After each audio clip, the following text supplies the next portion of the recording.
The surprise attack on Israel by Hamas on October 7 has brought the militant group back into the spotlight. Many questions arose about who they really are. This is Channel Fractus TV, and today we will talk about who is Hamas, what is its main purpose, and who is its leader. The creators of Hamas were the Muslim Brotherhood, which was originally an organization with main goals including helping the poor, providing education, improving health, fostering social development, and promoting religion. In Gaza, they were active in many mosques, while their activities in the West Bank generally were limited to the universities. The Muslim Brotherhood's activities in these areas were generally non-violent, and the new organization quickly acquired a broad following. However, in the following years, the goals of the organization gradually changed. Therefore, members of the Muslim Brotherhood and religious factions of the Palestine Liberation Organization created Hamas in December 1987 at the beginning of the Palestinian Intifada uprising against Israeli occupation. In its 1988 charter, Hamas maintained that Palestine is an Islamic homeland that can never be surrendered to non-Muslims, and that waging holy war to wrest control of Palestine from Israel is a religious duty for Palestinian Muslims. In the years that followed, Hamas underwent a reorganization to reinforce its command structure and locate key leaders. Hamas soon began to act independently of other Palestinian organizations. As a result, a number of small groups in the occupied territories began to call for jihad, or holy war, against Israel. From its foundation, Hamas rejected negotiations that would cede any land. The group denounced the 1993 peace agreement between Israel and the Palestine Liberation Organization and, along with the Palestinian Islamic Jihad group, subsequently intensified its terror campaign. The collapse of peace talks between Israelis and Palestinians in September 2000 led to an increase in violence that came to be known as the Aqsa Intifada. That conflict was marked by a degree of violence unseen in the first Intifada, and Hamas activists further escalated their attacks on Israelis and engaged in a number of suicide bombings in Israel itself.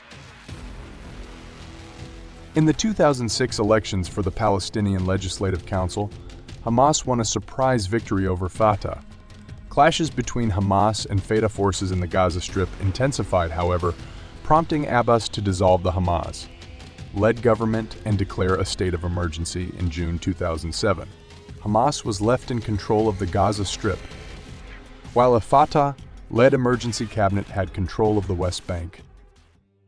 One of the main supporters of Hamas was Hezbollah, which had been created and trained by the Iranians, and taught Hamas everything they'd learned from the Iranian Revolutionary Guard in encryption, and codes espionage, how to use a rocket launcher, how to make a bomb, and other tactics.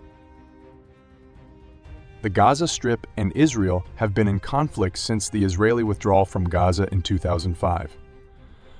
Hamas in June 2008 entered into a 6-month agreement with Israel that significantly reduced rocket attacks. Following the temporary calm, Hamas resumed its rocket attacks, which precipitated a major Israeli military operation in late December 2008. After destroying much of Hamas infrastructure in the Gaza Strip, Israel declared a unilateral cease-fire on 18 January 2009. However, Hamas did not stop organizing numerous terrorist attacks against the civilian population. Hamas's preferred targets were buses or bus stops where civilians and soldiers mingled, but slowly they branched out to other soft targets: a mall, a cafe, a marketplace. They killed everyone without distinguishing between children, women, and the elderly. Yassin, a paralyzed man who used a wheelchair, is a Hamas founder and spiritual leader. He spent years in Israeli prisons and oversaw the establishment of Hamas's military wing. Yassin was killed in 2004 by Israeli forces, who have targeted Hamas leaders throughout the years. Hamas has two wings, political and military. The organization's political chief is Ismail Haniyeh. He took over from longtime leader Khaled Meshaal. The U.S. State Department has designated Haniyeh a terrorist. The military wing is currently overseen by Marwan Issa, reportedly born in a Gaza Strip refugee camp, and Mohammed Daif, who is said to be the mastermind of the latest assault on Israel. Israel has previously tried to assassinate Daif.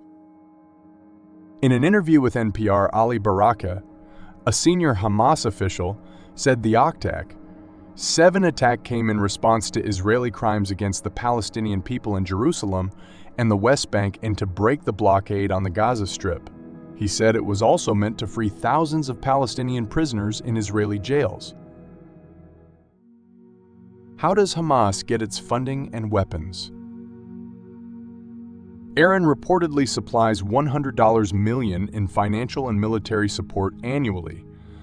Qatar contributed more than $150 million to Hamas in 2019, $100 million in 2020, and $360 million in 2020. Qatar now funds Hamas with an estimated $120 million per year.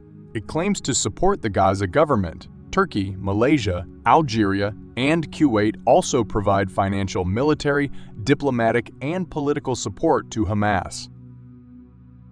Since it seized power in Gaza in 2007, Hamas has carried out suicide bombings and over the years fired tens of thousands of increasingly powerful rockets from Gaza into Israel. It also established a network of tunnels running from Gaza to Egypt to smuggle in weapons, as well as attack tunnels burrowing into Israel. Hamas has provoked multiple major confrontations with Israel, including a 22-day war in 2008-2009, an 8-day war in 2012, a 50-day war in 2014, a series of coordinated attacks in 2018 and 2019.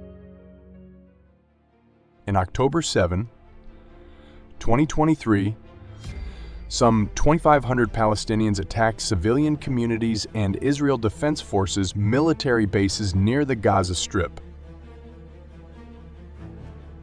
At least 1,400 Israelis were killed, including 260 people at a music festival in Re'em, the deadliest concert attack in history.